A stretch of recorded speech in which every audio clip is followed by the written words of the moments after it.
All right, let's jump right into this explainer. Whether you're a hardcore believer in witchcraft and black magic, or you're the most rational, science-minded person on the planet, there's just this universal, deeply ingrained fear when it comes to the occult. I mean, most of us would agree that you'd have to be absolutely out of your mind to go around literally begging dark magic practitioners to put a real hex on you. But that's exactly what we're looking at today. We're unpacking the wild, chilling documentary experiment of Liam, a filmmaker who actually traveled the globe actively trying to become the cursed man. So, would you travel the world just to curse yourself? It completely defies basic human survival instincts, right? Most of us avoid this kind of stuff like the plague. But Liam, he built an entire documentary project around one insanely dangerous question. What actually happens if you force the universe's darkest energies to focus right on you? He wasn't just sitting back observing. He was actively begging shamans, voodoo priests, you name it, to put real malicious hexes on him. He wanted to see if the unseen world would actually answer back. Before we retrace his steps, I actually want to start at the absolute peak of this nightmare. Fast forward a bit, and Liam's experiment has totally shattered his reality. He's under massive psychological stress, so he decides to go mountain biking on a trail he knows well just to blow off some steam. But then, riding at high speed, boom. He suffers a brutal crash that just destroys his legs. We're talking massive cuts to the knees, deep stitches, horrible swelling, and doctors telling him he's stuck in bed for 5 to 6 weeks. And as he's lying there in agony, the most chilling detail hits him. He didn't just slip or lose his balance. He distinctly felt an invisible force violently shove him off the bike. How did a perfectly rational filmmaker end up here? That is the crucial question. How does a guy with a camera looking for a spooky psychological thrill ride end up physically broken, totally convinced an invisible entity just tried to take him out? Well, to figure that out, we've got to retrace this dark path step by step. Here is the timeline of his escalating descent. Number 1, California, where he gets his initial rejection. Then 2, New Orleans for a hoodoo curse. 3, Assam, India, for a tantric ritual. And finally, number 4, Mexico, where he makes a Satanic pact. Let's break these down. Part 1. New Orleans and the Hoodoo Doom Oil. So Liam had actually tried this first in California, where a coven flat out rejected him, warning him that just asking for a curse attracts evil spirits. He ignored them and went straight to New Orleans.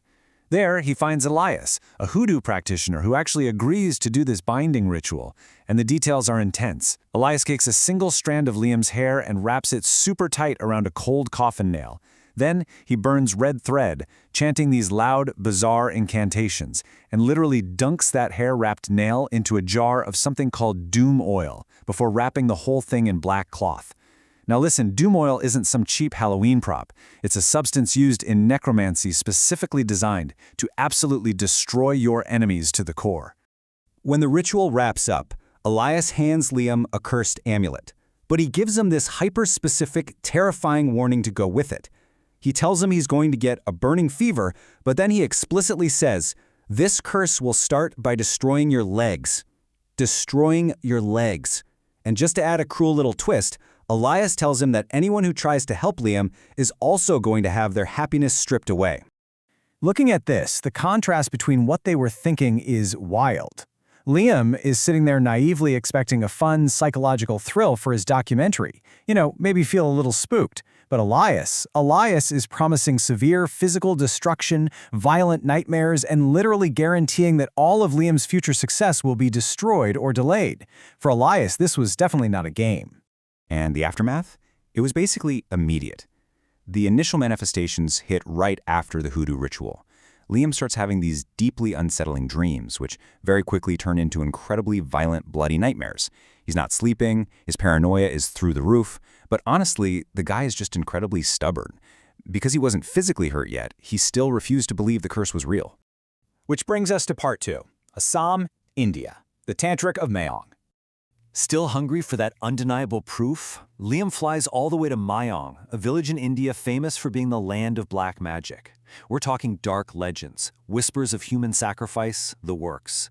He finds a powerful local tantric who agrees to help, but the stakes here are massive. The tantric says he's going to summon Chinnamasta Devi, the goddess of tantric Vija and black magic. When the local crew heard this, they were absolutely terrified. because everyone there knows that communicating with this deity is intensely dangerous. Make one tiny mistake during the ritual, and it means total destruction. Picture this. They're deep behind a mountain. There's a roaring fire pit. They're meditating for hours, and there is literally a sharp sword hanging right in front of them while they try to summon this intense energy. But nothing happens. It was just a quiet night. Liam felt absolutely nothing. And instead of counting his lucky stars that he survived, Liam is actually disappointed. So he decides to find something even darker. Part 3. Mexico. A Satanic Pact. This search takes him to Mexico, where he links up with Hermanos Juan, a brujo and black priest who actively worships Satan. Juan tells him Satan can grant wishes or totally break you mentally. Things get super intense really fast. They go into the secret underground red-lit room. The practitioners are wearing these black jackets with pentagrams. Juan stands in front of a satanic statue and makes a really precise slice on a live chicken's neck. He doesn't kill it right away, so it's flapping its wings, sprinkling blood everywhere. It's a raw offering of life force, and the whole thing ends with everyone, including Liam, bowing down to the statue. But wait, it goes further. Submit your request and seal the pact with your blood. Liam is taken into an empty, dark cave with a smoking Satan statue. It literally had a cigarette in its mouth, and he's left totally alone. Juan tells him to write his request on a piece of paper, give it to the statue, and then actually seal this second curse using his own blood. And right there, that's the exact moment Liam officially becomes the cursed man. He is now walking around with 2 active, extremely dark hexes on him. Part 4. The curses turn physical. So, Liam gets back to California, and his mental state just completely shatters. Extreme paranoia is bleeding into his everyday waking life. He is so overwhelmed by these dark, inescapable visuals in his head that he actually starts seeing a psychologist just to cope. And this mental toll, this is what directly bridges to that physical attack we talked about at the start of the explainer. Remember? He goes biking to clear his head, feels a violent push from an unseen force, and has that brutal crash. The mental breakdown had fully manifested into a bloody physical reality. Now put yourself in Liam's shoes for a second.